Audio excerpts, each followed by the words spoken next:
Hey everybody, this is Jack. I am here with Wee.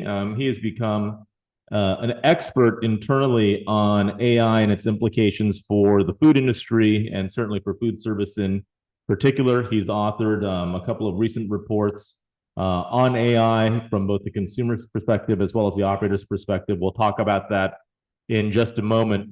Normally, we give things like 3 or 4 minutes of sort of like, filler talk to allow people to sort of file in, but we have so much stuff to cover today that I think we just need to go ahead and jump in. So we'll go ahead and get started.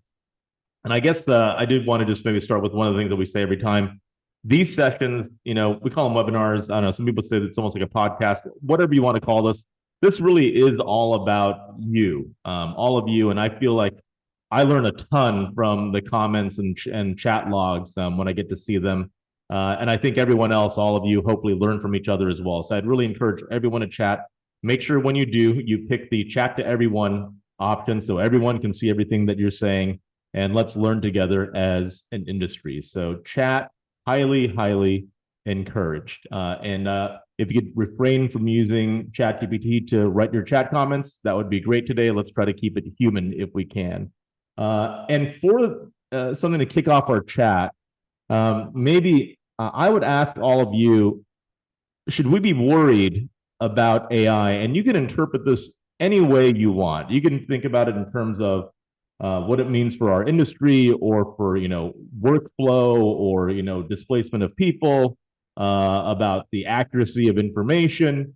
Or you could go broader and think about, what does it mean for the future of humanity as a whole and whether we're creating our own extinction in some way. But should we be worried about AI and in which ways, if so? Or if you think it's all going to be, just net super positive, let us know as well. I'm curious to see what people have to think. All right, so use the chat and you can continue chatting as we go through the hour. All right, so as I mentioned, we've written a couple of great reports that you can now find in Report Pro. It is there right now. We have a short report on AI as relates to the food industry from the consumer perspective, as well as from the operator perspective. I believe most of you probably have access or a subscription to Report Pro. If you don't, you should get one because there's so much great stuff in there. There's about, I think, 1,400 reports. You can search them any which way you want. All topics are covered. Whatever you need, you'll find it in Report Pro. So as we talk about AI, I mean, I guess maybe we should start with a definition. I think there's probably not one single definition. If you just, Googled or something like, what is the definition of AI? You'll probably get like 1,000 different things. They all sort of sound sort of the same. And we're not saying that the definition we're using here is right or wrong or better or worse than any others, but it is a pretty simple one that I think we can all sort of remember and go back to. So for the purpose of today's conversation, and I think this probably broadly applies, as you have other conversations about AI, looking at it from a broad perspective, I think this one works pretty well, right? Software that mimics cognitive functions or human cognition in some way. There are other versions like, software that writes itself, software that imitates how a human being thinks, and some that are even more detailed. But I like the simplicity of this software that mimics cognitive functions. And there are, tons of different types of AI or underlying models or procedures and applications, whether it's machine learning or deep learning or predictive capability or AI that's been sort of built into a robotics type of an application, expert systems, fuzzy logic that we've had for a long time. But we wanted to sort of look at what's happening today. And we could show you that, we've brought AI into some of our own tools, for instance. So inside of our Snap platform, we have something called MenuCast, which is really sort of awesome. And it does something very specific. You could look at a food trend like Korea. These tacos have been taken off. It's actually sort of a TikTok related trend. It became popular on TikTok. It's like very photogenic. You see the people dipping of the taco into like the consomme, and it looks really cool. And restaurants started offering it. But with MenuCast, you can actually say, well, I don't want to just know where it is today. I want to see where it's likely to go in the future. And directionally, we've tested out ManyCast as having 98% directional accuracy in terms of the prediction of trends going up to 4 years going forward. This is an example of pretty specific application of AI. It's what you would call a narrow AI, right? And that's what we have right now across all domains. These are narrow AIs that are designed to do very, very specific tasks. Now, some of them are much more specific than others, right? The menu cast thing that we just showed you is all about predicting where food trend is going to be. And you have some that do, broader things, but they're all considered narrow AI. And as of today, unless there's something happening in a secret laboratory that hasn't been quite unleashed to the world, all AI is narrow AI, at least for now, right? And the question is, when does that change? And do we move from a narrow AI, something that does a specific type of a task, to what we call artificial general intelligence, AGI, when the AI really mimics anything a human can do across a potentially infinite number of domains. OpenAI, the company that has brought us ChatGPT, which I think many of us have found to be extremely useful in our personal lives as part of its charter, has made a declaration that it is their goal to bring AGI to the world in a responsible way. And I think rightfully so. They say AGI, that artificial and general intelligence, this is like that sort of Skynet scenario, sort of, could be certainly dangerous if it were developed the wrong way or fell into the wrong hands or was misused. Some believe that AGI could lead to the extinction of humanity as a whole for a number of reasons, and maybe in our overtime segment at the end of this we could talk about that. So there's certainly a debate as to whether it's a good idea or not for us to get to AGI, and there's also a debate as to how long it's going to take us to get there. Prior to the current revolution we've seen in AI, you would hear sort of estimates of like maybe in the year 2043 or something like that, we might get to general intelligence. Now you have folks saying, everything from we'll never get there to others saying the big leaps and bounds we've made recently mean that we can maybe get there in the next 18 months or so, which is sort of a frightening thing to think about. So we're not going to go quite that deep. We're going to sort of bring things back today and keep the conversation about food. And I wanted to maybe just show you how far we've come in a really short period of time. Literally almost a year ago to this day, we were giving a talk at the IFMA President's Conference in Scottsdale, Arizona. It was like the first week of November, 2022. It's probably like 250 people or so in that room. And I asked the entire room a question, which is, raise your hand if you've ever heard the term generative AI. So literally just about 365 days ago, out of that room of 250, you know how many hands went up? Zero. Actually zero. And you think about this now, and I would bet the vast majority of you, as well as the majority of consumers and people and professionals as a whole, have clearly heard this term and understand, at least in broad strokes, what it is. It is remarkable how fast this thing has advanced. And I thought it'd be helpful to maybe just provide us a little bit of context as to what has driven this. So here's a good cocktail party piece of trivia. Sorry, if you could hear the dogs barking in the background, those are my dogs, and I apologize. But here's a good piece of cocktail party trivia for you, which is I think it was 2017, this scientific paper, Attention is All You Need, sort of laid the foundation for all the breakthroughs we've seen in AI recently. Prior to this, AI used sort of a technology called a recurrent neural network or a convolutional neural network. And this Attention is All You Need paper sort of said, you know what?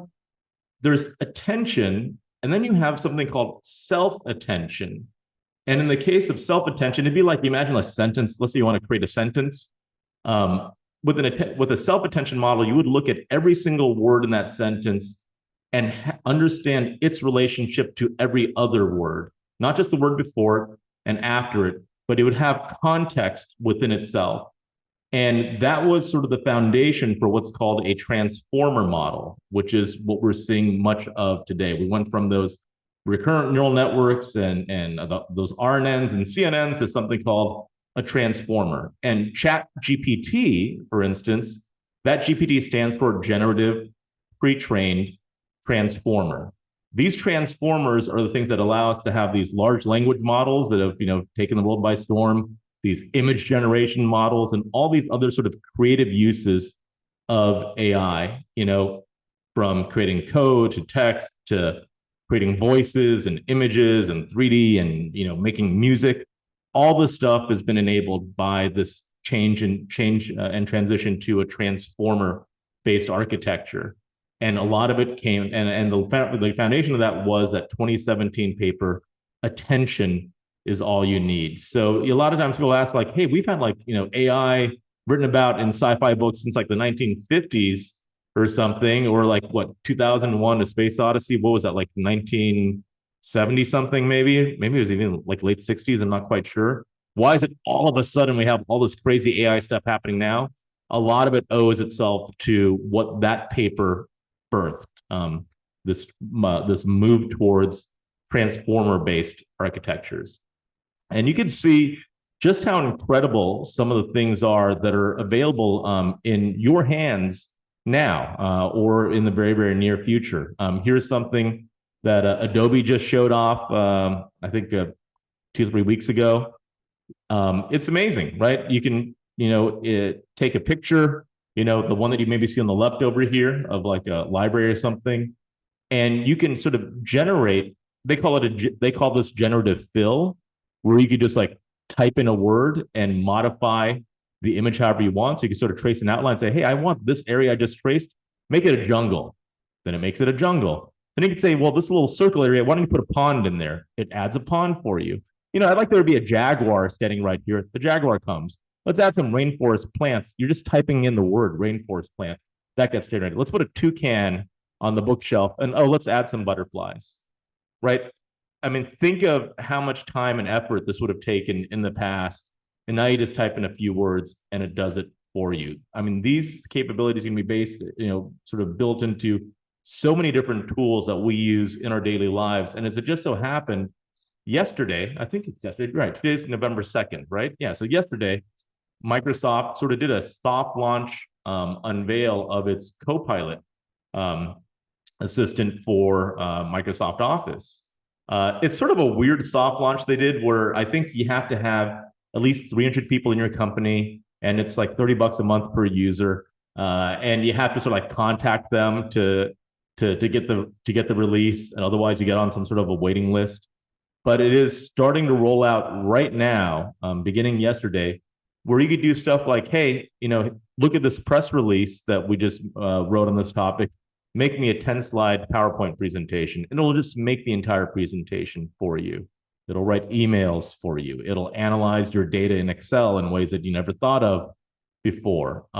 It takes the types of things that you would see in like a chat GPT that writes text and integrates it into all aspects of life. So a lot of times when we get asked, well, what is the application of AI in terms of like what we could do as members of the food industry in our work streams? I think it's a broader question than that. It's almost like asking like, well, what is the significance of computers to the world of food? Well, the significance of a computer is like not just food, it's like all domains of life. And that was true of social media and of the advent of the internet. So a lot of this is going to be stuff that touches us in all domains of our life. So let's just start there, right? We're all going to be transformed by this.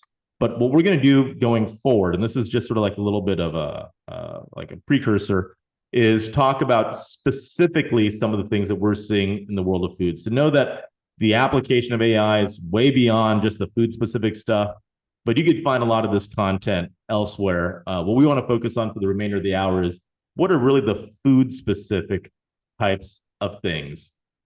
So maybe I could bring you in and we could talk about some of the things that you found in the research that we did. Yeah, totally. It's a really, really awesome disclaimer, Jack, because like from the last two slides alone, you can see that some of the biggest players in the technology scene or like products that you're using and brands that you're seeing in everyday life are jumping on the AI train. And I think because of that, you can see here, we fielded a survey among 1,500 consumers in September. So that was last month, um, asking them over the past 6 months, what sort of scenarios involving AI have they seen in their everyday lives?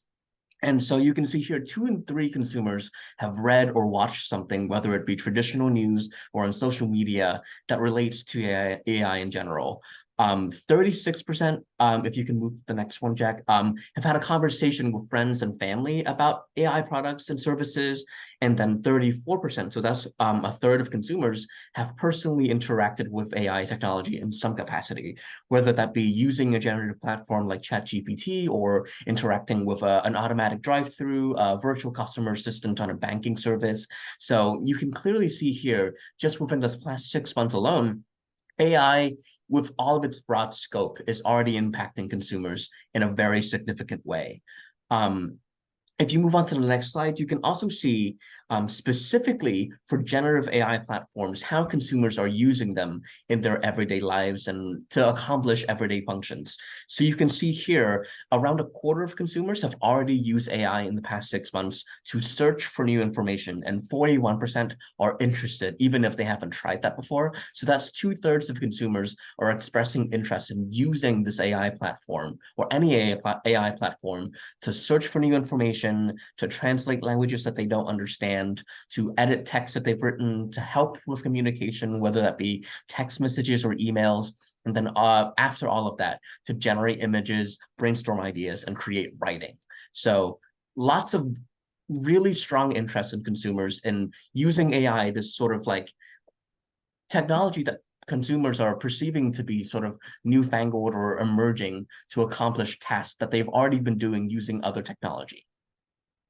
And I think Um, the other piece that we is you look at that interested column and you add mhm. that to the already used column, and you're getting sort of near majorities in a lot of these. And I think Yeah, the people that say I'm not interested in using AI for this, it's mostly because they're just not interested in that underlying thing itself. yeah, And yeah, at some point, this is definitely. going to be so ubiquitous on every device and other domains of life that you're not even going to think about it actively as AI. It's just going to be like the default option for so many things that you do. Right. So I'm sure like if you strip the out the people that just aren't interested in that underlying thing, I think all these numbers will eventually move towards 100%. Yeah, I mean that's a great point. Like if you look at the task at the bottom, like creating 3D models or automated voiceovers, it might not be that they're not interested in using AI to do those things. It might just be that they're not making 3D models in general, right? So you're right that it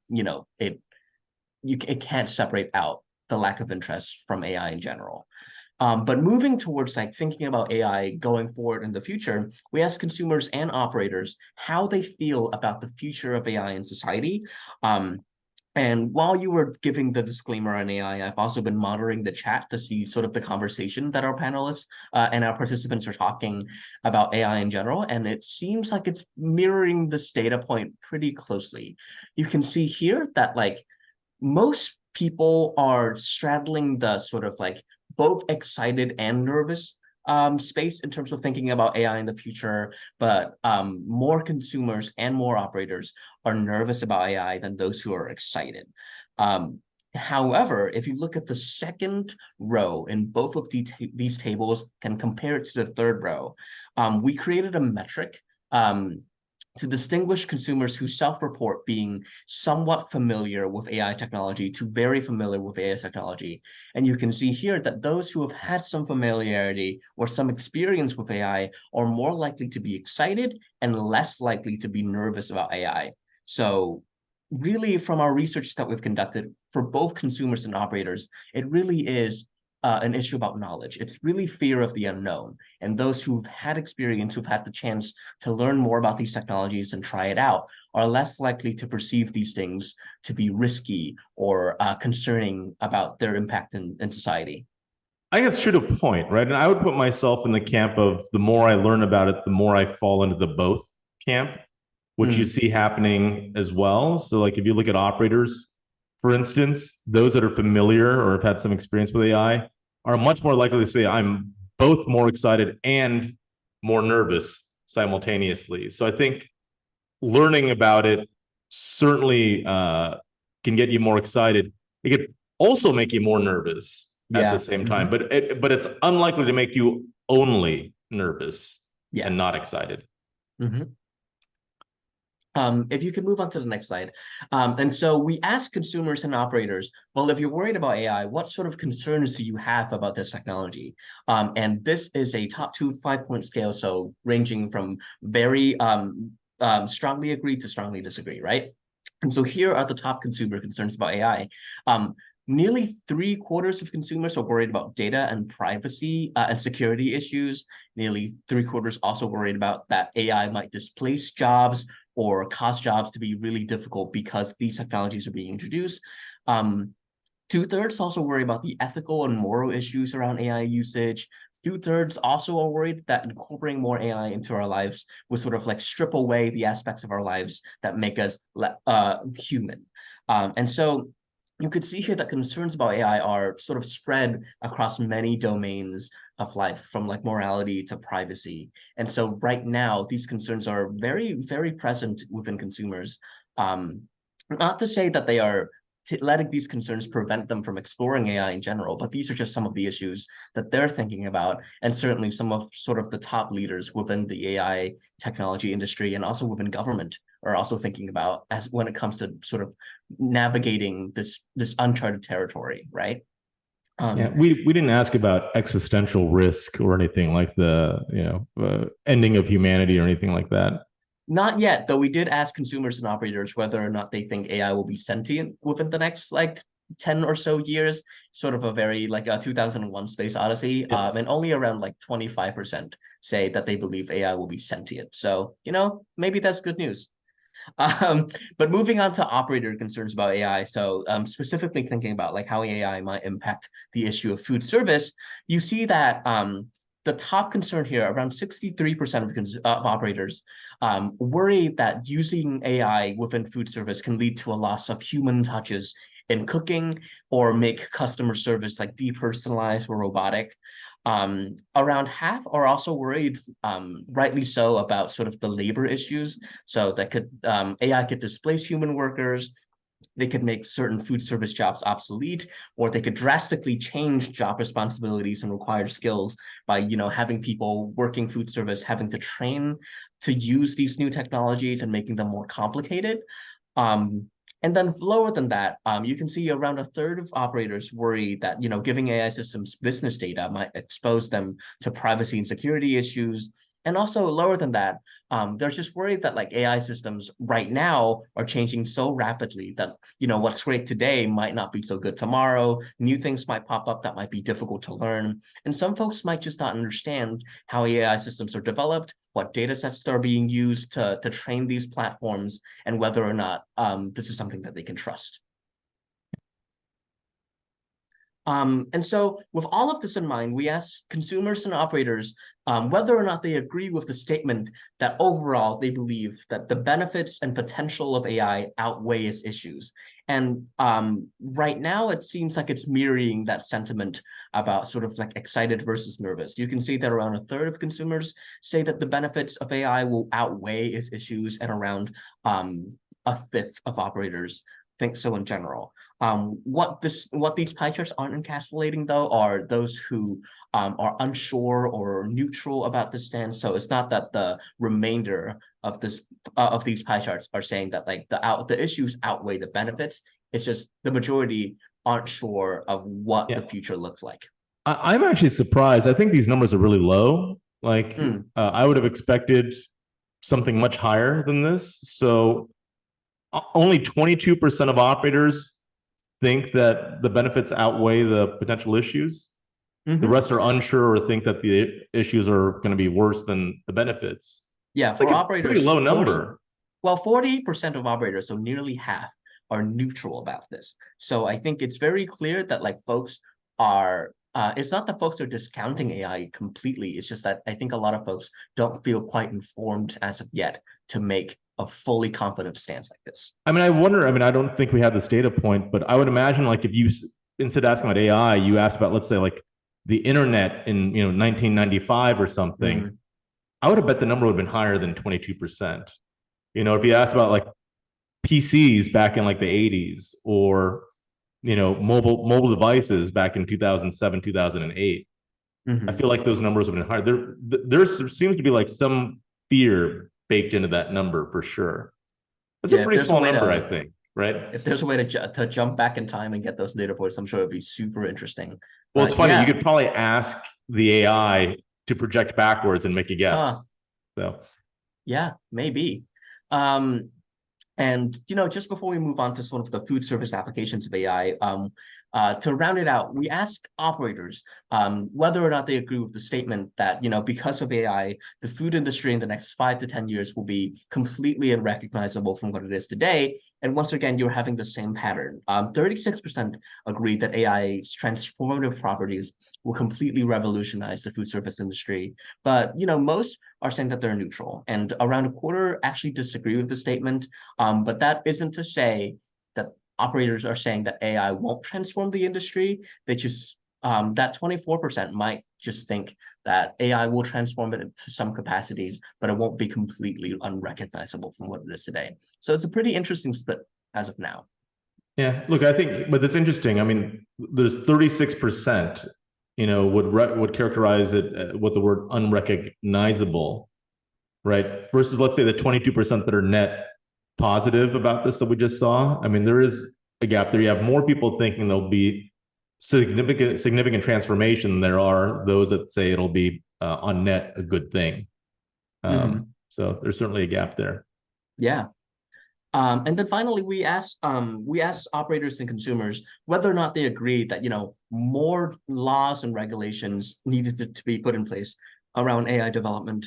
And as you can see here, like nearly over 2/3 of consumers and operators are saying that stricter laws and regulations need to be put in place, which I think comes at a very good time when just 3 days ago the Biden White House just released a new executive order that sort of curtails a lot of different new rules about AI development, not perhaps in a negative way. I think right now folks are just thinking about harm reduction, right? How to encourage the positive effects of AI and balance it against the potential harms of AI. So I think more to come in the future.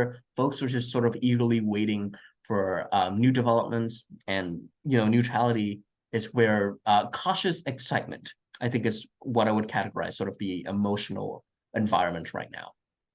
And then finally, we asked operators, if you're concerned about AI, what could motivate you to incorporate AI into your businesses? And if the concerns about AI are mostly sort of like moral or existential or philosophical, the barriers to entry are actually very material. So nearly half of operators would try out an AI tool in their business if it's affordable and fits into their budget, if it's easy to access and simple to use, if they can try it out first to see if they'll be satisfied with their capabilities. So very, very material and tangible ways to get folks to try it out. And it's like a very pragmatic view of things, right? Mm-hmm. Got to be able to afford it. It's got to be easy to use. So a lot of it is not just the capability of the AI, but like how it's deployed and made available to operators. Mm-hmm. And my guess is a lot of it's just going to be baked into a lot of the stuff they already buy. Yeah. Basically, it's going to be baked into the POS, or any like the back office stuff they use, any like the employee like retention stuff that they use. It's all going to just get baked in there. And I'm sure you'll have like a number of services. We'll maybe even talk about a couple of them now that are like, new fledgling new services that are rooted in AI, and Yep. some of them will be big hits. But I think it'll mostly be AI baked into existing platforms. But Yeah. I mean, we'll see a couple of them in just a few slides, I'm sure. yeah, and I guess we maybe just talk about this for a moment. I think, when we started thinking about, and this list goes on and on and on and on, and like the fonts Mm-hmm. would just get too small at some point if we kept growing the list. There's just so many potential applications for AI driven stuff, right? I Yeah. mean, that's why it's so hard to talk about AI, because it's not one particular thing.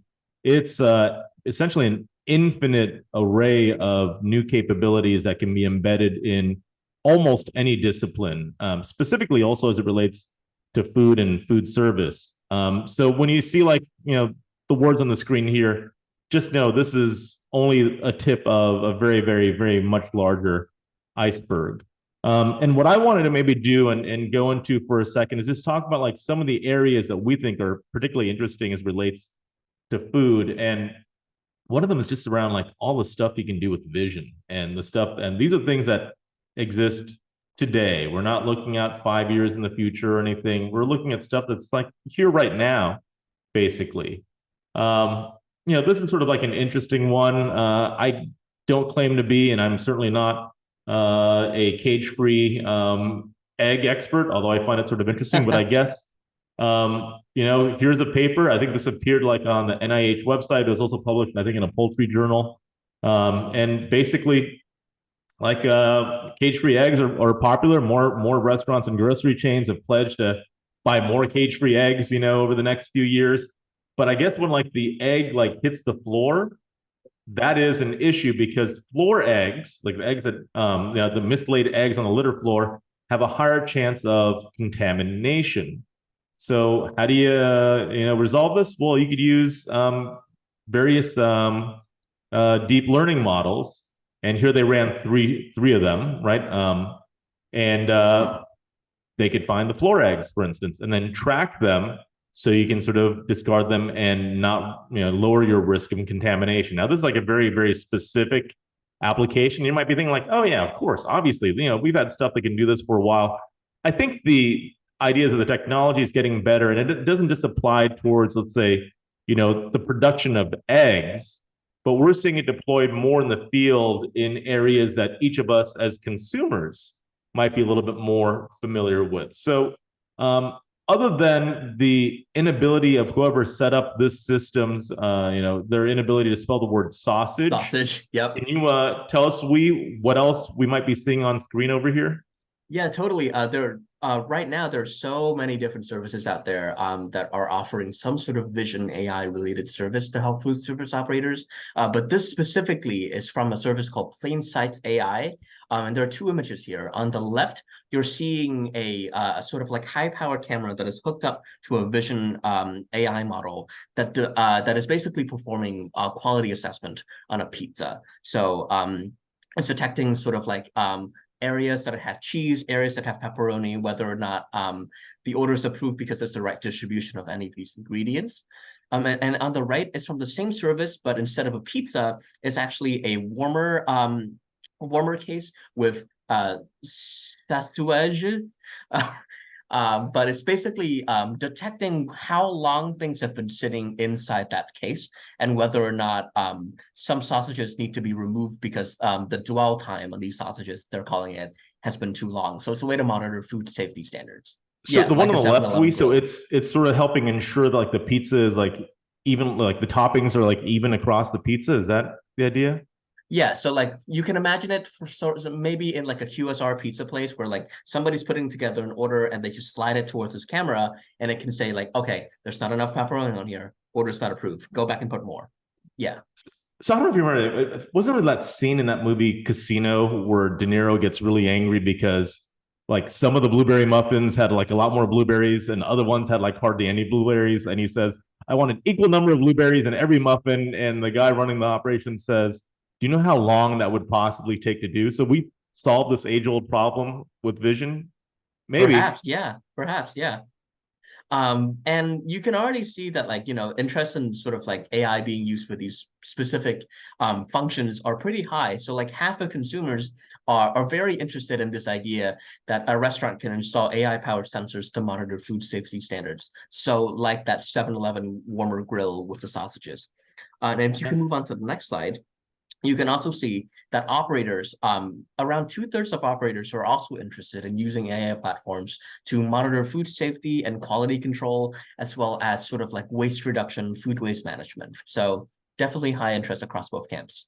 Yeah, so I think these are some of the areas that operators and consumers are most interested in the application of AI from like this very long list of things that we asked about. Because they see it as sort of like a pure benefit. Like, well, who wouldn't want you to have better food safety Right. or something like that? You have to worry about like the quality of customer service going down or any of that type of stuff. This is more like a Mhm. functional job they feel is all upside essentially.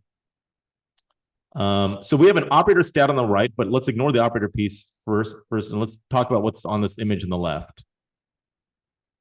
Yeah. Another component of Vision AI that folks are talking about is using the power of an image to sort of detect what's going on there. So you can see here, I think it's a service called Snap Calorie. It's one of many different players within this field of you can take a camera, you can take a picture of a plate of food, and it can detect sort of how many calories that's on that plate, what sort of ingredients that are on that plate.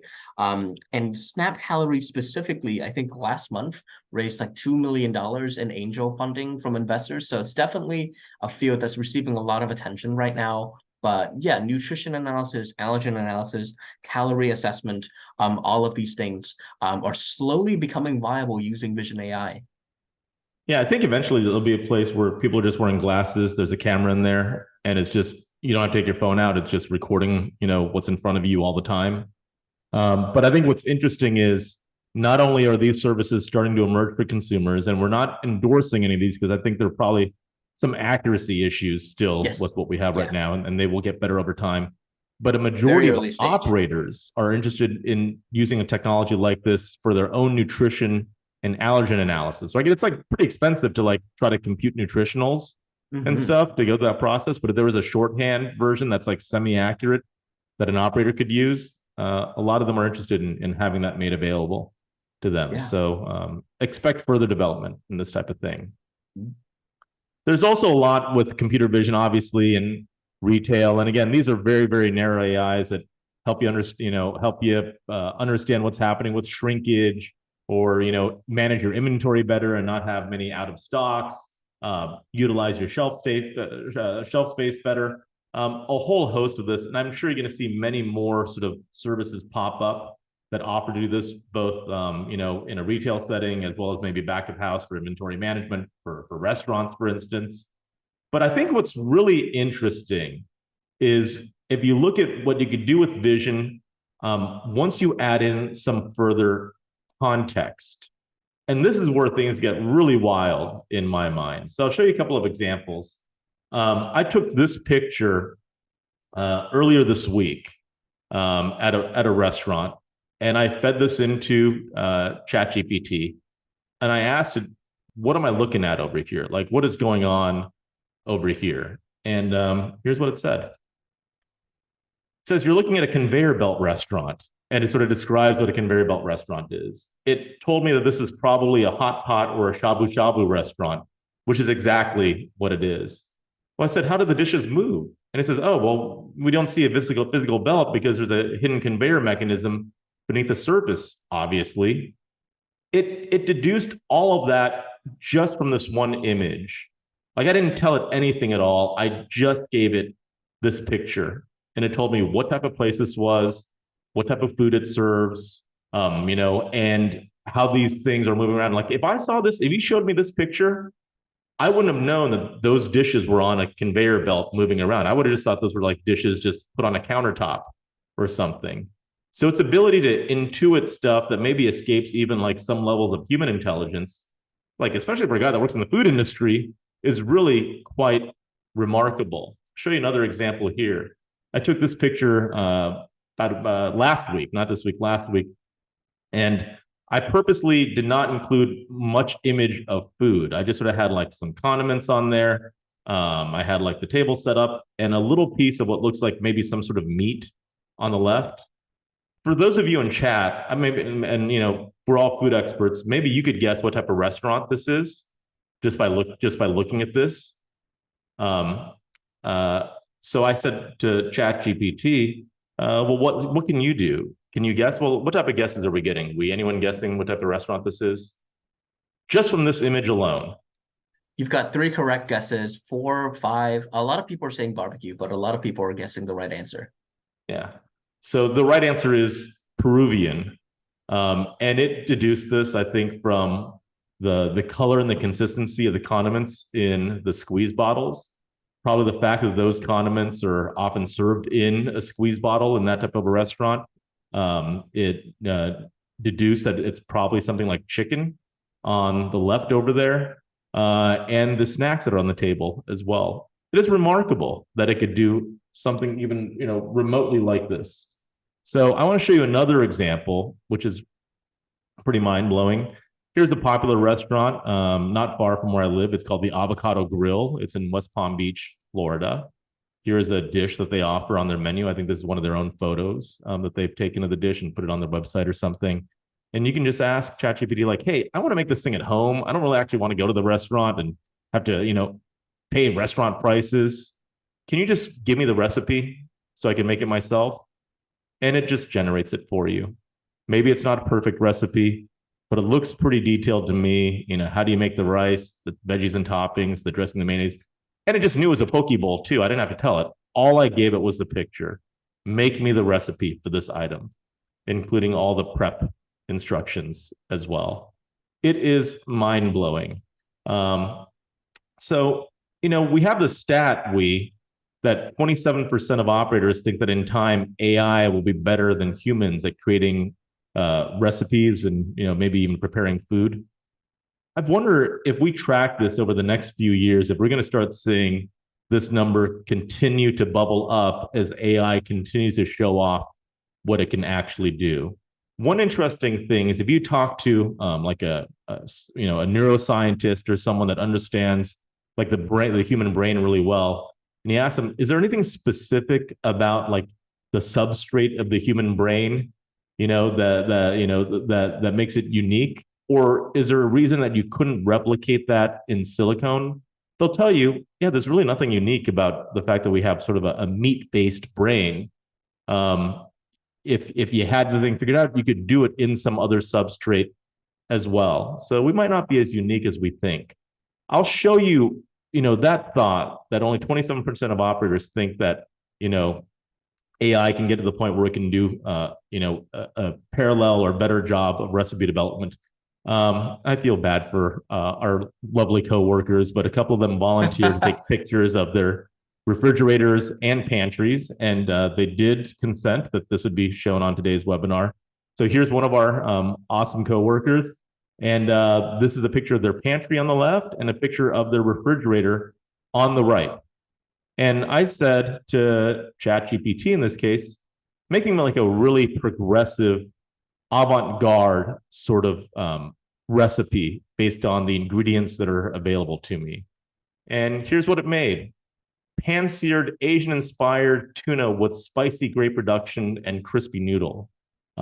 It finds, from the fridge or from the pantry on the left, the various ingredients, like pea-infused oil, a peanut milk foam, like pretty far out. So this is like some next level molecular gastronomy type of, you'd only find it in fine dining. If you're talking avant-garde, again, I'm going to go back to this pantry. Like you look at this, like I'm going to make something truly avant-garde based on what we have available here.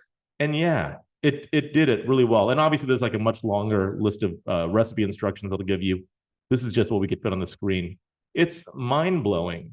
Or how about this pantry over here? So yes, it'll make a recipe for you, but I want you to maybe just look at this pantry and refrigerator. This is another one of our wonderful, wonderful employees. The cabinets on the left, refrigerator on the right. I'm going to maybe just zoom in a little bit so you can sort of see some of the details of the stuff that's in there. Maybe this looks like your refrigerator at home. Not only did it do like the basics, like, hey, make a recipe or tell me about what's in there. I asked it, you know what? Can you sort of profile the person that owns this pantry and refrigerator? Like, tell me about something about that person. And it says, this person likes a balanced diet with an emphasis on organic, natural, and nutritive foods. You could tell that this person probably enjoys cooking and experimenting with different cuisines based on all the stuff. The fact that there's an instant pot and a blender means they probably appreciate convenience in the kitchen, but also like to have some versatility in their culinary adventures. Oh, and guess what? I bet you they must live near or in a metropolitan area because you can only get those types of items in sort of bigger cities in many cases. And from a lifestyle perspective, I bet you this person is health conscious and probably environmentally aware, given the types of brands and products that they buy. It is crazy. We got that from the picture of someone's refrigerator. So I want you to start thinking about what this means when you add context to those vision systems. So not just the pepperoni pizza thing or the spinning, items on the roller grill. But when you bring in context about the world, think of what you can do with vision. It's not that a picture is worth 1,000 words. It's like a picture is worth 1,000,000,000 thoughts, basically, at this point, because you could bring in context from the world. And we have more and more cameras in all of our lives. Some people even think the cameras might be recording stuff when we don't realize they're recording stuff. Who knows? That's another conversation. But imagine where AI will take us. So we think vision is obviously a big one. You have automation certainly as well.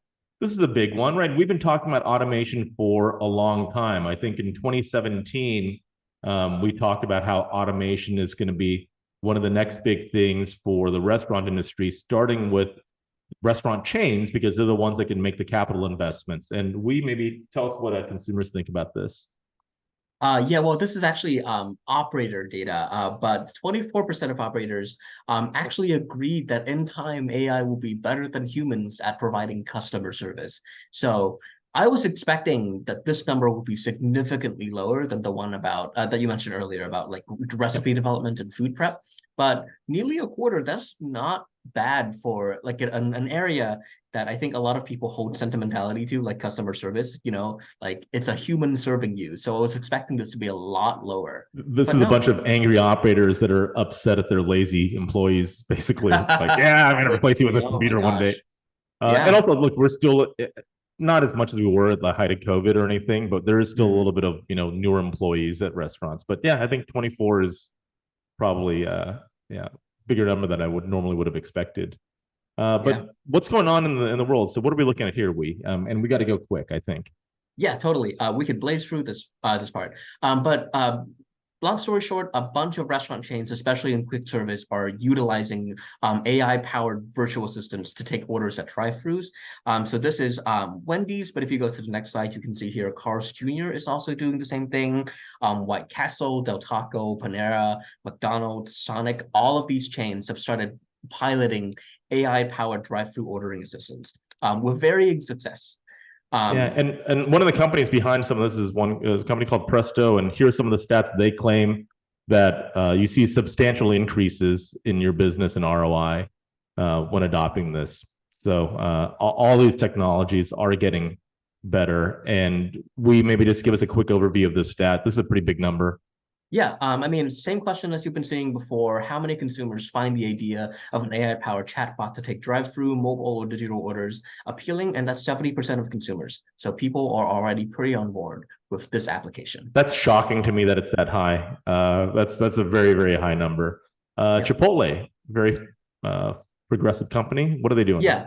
Moving from the front of house to the back of house, Chipotle has recently started experimenting with a food service platform that basically automates some kitchen functions. So some of these bowls or salads are created by an automated system that moves the entrees through the bottom make line, and it just basically squirts out the ingredients for and dispenses a nicer word than squirts out, I think, but it dispenses ingredients based on an automatic order. And you can also see Sweetgreen has also been experimenting with the same thing in the next slide.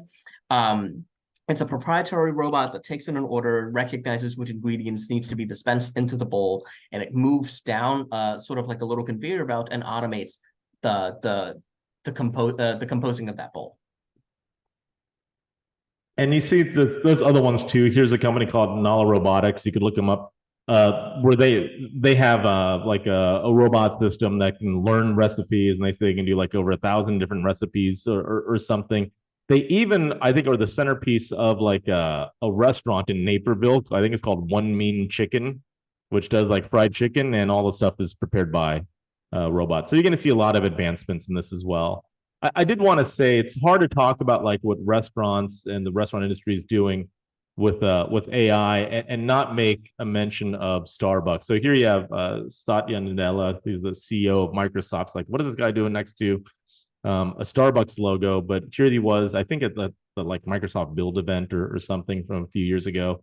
talking about some of the great work that Starbucks has done as an early adopter of AI in a big way. And if you want to see a real case study in, let's say, the adoption of machine learning, deep learning, and the use of big data and data lakes and whatnot to sort of completely overhaul not just the customer experience, but also employee retention and all other aspects of business.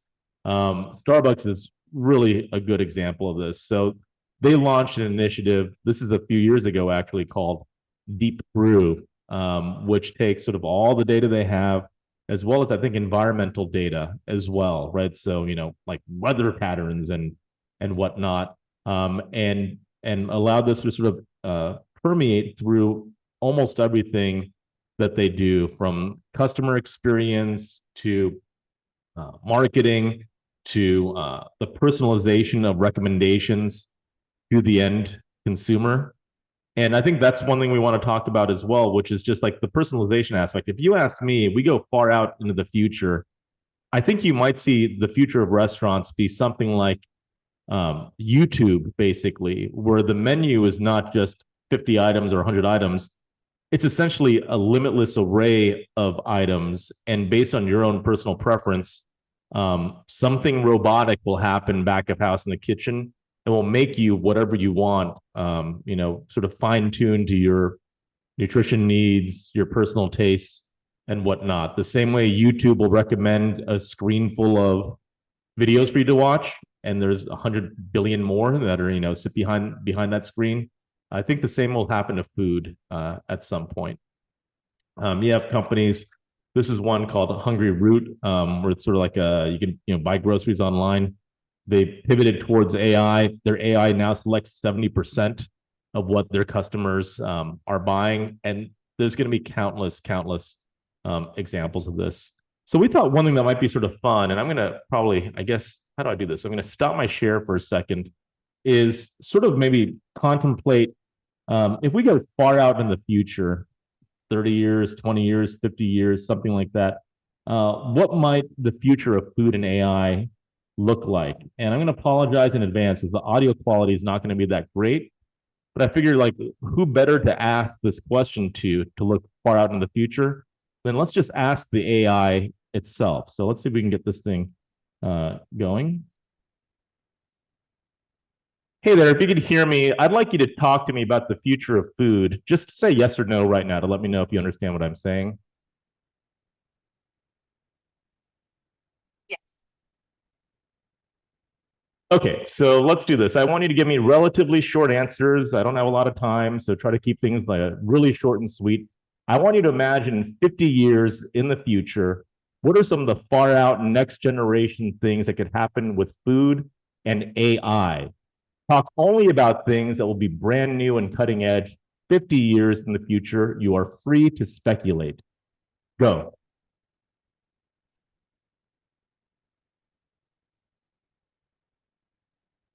"50 years from now, we could see AI personalized nutrition, where meals are optimized for individual health and taste preferences. Think of food printers in homes, creating tailored meals from cartridges of basic ingredients.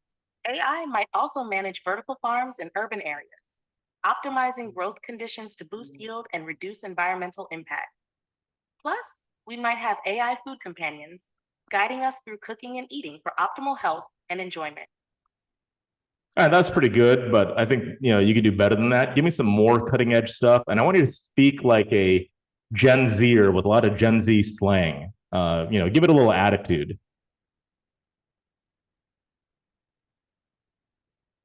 Imagine AI as your kitchen bestie, right? It could totally level up your snack game by whipping up grub that's not just delish, but also keeps your gut health on fleek. We're talking smart ovens that could literally bake you the perfect cookie just by you saying, "I'm craving something sweet." And for real, imagine food apps that get your vibe and suggest recipes that are straight fire. Plus, think about hitting up a restaurant where the chef is an AI, creating hyper unique dishes that are going to blow up your taste buds and your TikTok. Total game changer. Wait, you're saying TikTok is still going to be around in 50 years? I think that is a big assumption. Give me really crazy stuff. Give me the craziest three things that food and AI might be like in 50 years.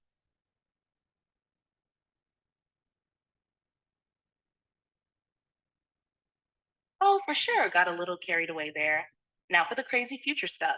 Imagine AI designing hyper exotic foods that change flavor with every bite. Or what about a personal health AI that can tweak the molecular structure of your meal as you eat, making it the ultimate fuel for whatever you're doing next? And let's go wild. AI could help us crack the code on synthesizing food from thin air, like literally creating gourmet meals from the basic elements in the atmosphere. That'd be a total mind bender. All right, enough for now. I'm gonna hang up on you. Bye. Sounds good. If you ever want to dive back into this topic or any other, just hit me up. Take care. Okay, well, so I think we did a decent job. Maybe we'll share my screen out again real quick. Let's see. Then we did our own predictions as well. I think it actually guessed some of the predictions that we made internally. Some of the things we talked about are personalized nutrition, where the AI is going to use your DNA and other attributes, biomarkers, blood tests and whatnot to personalize your food. Nutritive synthesized food that is sort of created on the fly with the precise sort of nutritional content that you need to live as long as possible. Sentient flavor agents, things that can maybe detect the taste of food and sort of improve the taste of food without a human being present. Autonomous agriculture, virtual dining, I think this is for sure, but with sensory attached to where you could smell, feel, taste in some way. Advanced gene editing through CRISPR technology, molecular food printers, and brain interface flavor enhancements. This would be interesting where maybe, we've done that Neuralink thing and there's something going on in our brain where it could sort of tug on those, activate the neurons that'll make us taste certain things or give us sensations as we actually bite into a food. I mean, there's some wild stuff that this will bring. And if you ask me, in the context of humanity, the discovery of AGI, if we get there, general intelligence, might be bigger than the discovery of fire. I know it sounds like a crazy thing, but I think other people have said it too, and I tend to agree with that assessment. So I wanted to leave us with one thought, if I could, and this is probably a little bit more immediate, which is this is a chart that shows the average human life expectancy at birth in the U.S. You can see people live, born in 1900, live to be something in their 40s, typically before they would die. And the numbers at the top show you how much life expectancy gained in every 20-year period from 1900 until about today. And if you actually look at the last few years, like we haven't gained anything at all. We've actually seen a little bit of decline in life expectancy. We're not getting the gains that we used to, and we're actually even living shorter lives at this point. So, like anyone, I said, well, let's ask ChatGPT why. Based on all available data, what would you rank as the top 10 reasons that life expectancy gains have slowed and may even be declining in the US over the past few decades? Give me a bulleted list and score each factor from 0 to 10 to denote the impact of each factor. And here's what it came up with. Number 1, the opioid epidemic. But number 2, right there at an 8.5, not far from a 9.0 rating it gave opioids, an unhealthy American diet. And you could see obesity is number 3, which you could say is probably related as well. Obviously, we all want to live as long as we possibly can. I'm not saying the AI is right, but I tend to sort of think, yeah, it's probably pretty spot on in some of these assessments. And my guess is in the very near future, we're going to see sort of more of these sort of wearable devices. I wear a CGM, for instance, a continuous glucose monitor. See it on my arm right over here. And it sort of tracks minute to minute my blood sugar. So here's a meal, here's a day like I guess like a month and a half ago in New York. And you could see I had decent day, but I had some dumplings in Chinatown that spiked my blood sugar like crazy. It was totally worth it, but it spiked my blood sugar like crazy. The availability of this data to me and to other people minute to minute to see the reaction that your body has based on the activities you engage in or the things that you eat is really quite profound. And not a lot of people are using these devices just yet, but that number is starting to grow. And I think it's actually going to explode in the years ahead, right? Your Apple Watch can already do things like, detect AFib, if you have a heart condition. And you even have things like a continuous blood pressure monitor now as well. And there's, research that shows that, what you eat can have like an impact on that too. Now, this particular device is not approved, FDA approved in the US yet, but you could buy it in the UK and other countries around the world. And there's going to be an explosion of these wearables. Many of them will be AI driven as well, that will give consumers an immediate read on how their bodies are reacting to their environment, and also specifically how they're reacting to food. I think, the reasons why a lot of times you say like, hey, if you exercise or eat better, you'll have better health.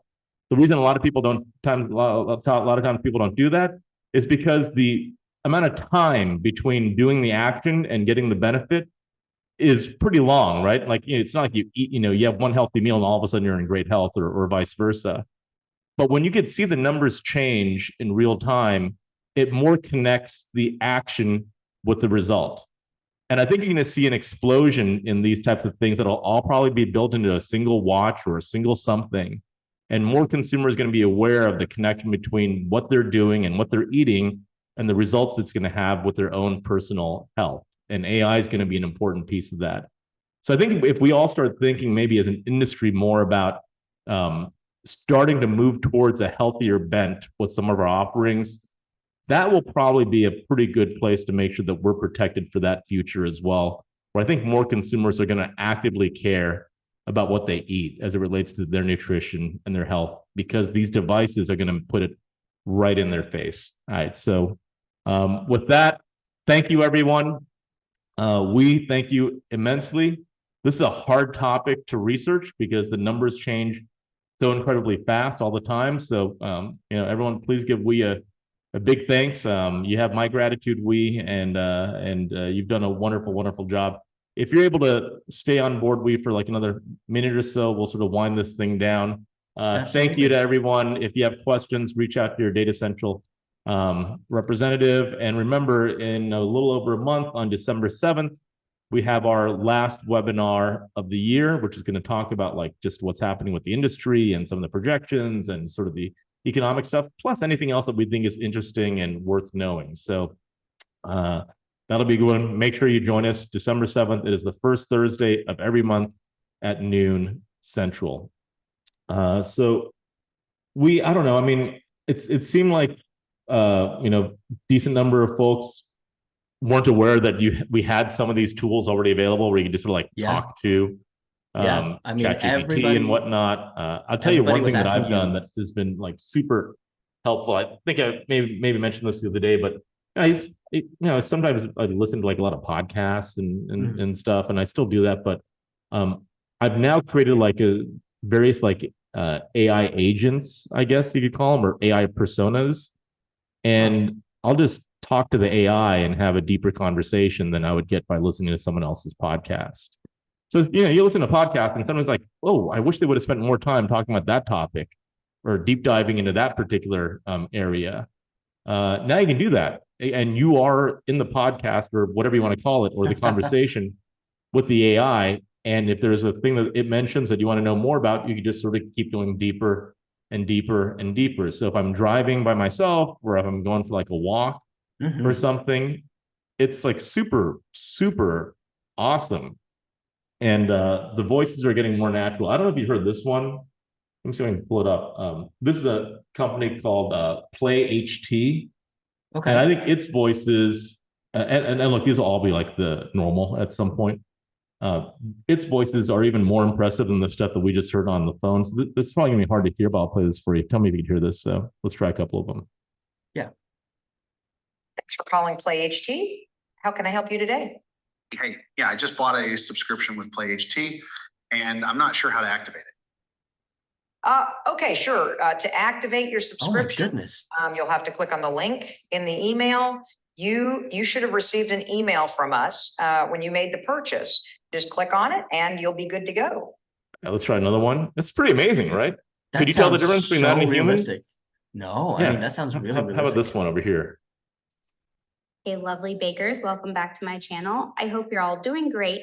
Today, we're diving into something seriously delightful, a classic chocolate cake recipe. I mean, who doesn't love a good chocolate cake, right?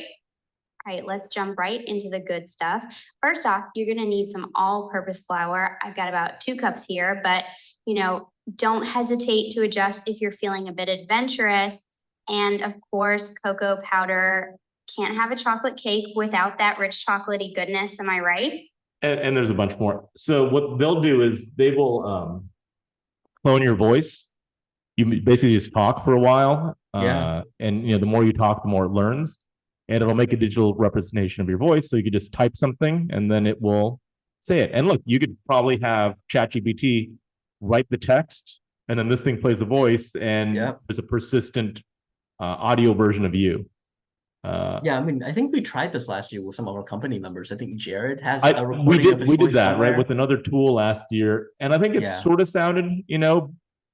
It was definitely not this sounds not way as more good. natural, and this is just in a few months of progress. It's crazy. It's interesting. It's interesting that it's able to sort of like replicate sort of like the lilting tones of when you're pausing or like when you're going up in excitement. It's fascinating how it's been able to replicate that. I'll say this: there's no way I could distinguish between that and a genuine human being.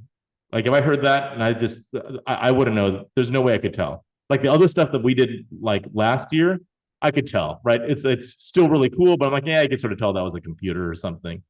This is just remarkable. So we're gonna see more of this stuff. We're gonna see video creation. I'm like, one of the issues right now is they're like a lot of like fake videos going on about the conflict in the Middle East and stuff. You don't really know what to trust anymore. But human voice cloning, it seems like they have figured that out pretty darn well already. So we've got a lot of comments in chat, Jack, asking what exact app that we use.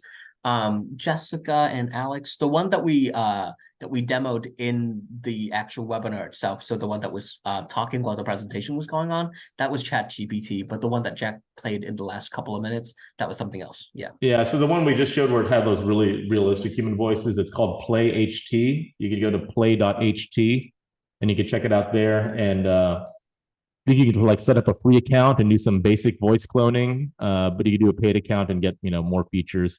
The voices are amazing, but again, this stuff is going to be a dime a dozen. I think at some point we're going to see this for audio, for video, for for pretty much anything imaginable. So it's going to be an interesting world we live in. Okay, I think we've gone way too far over. Thank you again, everyone. We thank you. My mind remains blown by all this stuff. I know. I think you've blown a lot of our respondents' minds too. Yeah. Have a good day. Bye, guys. Bye.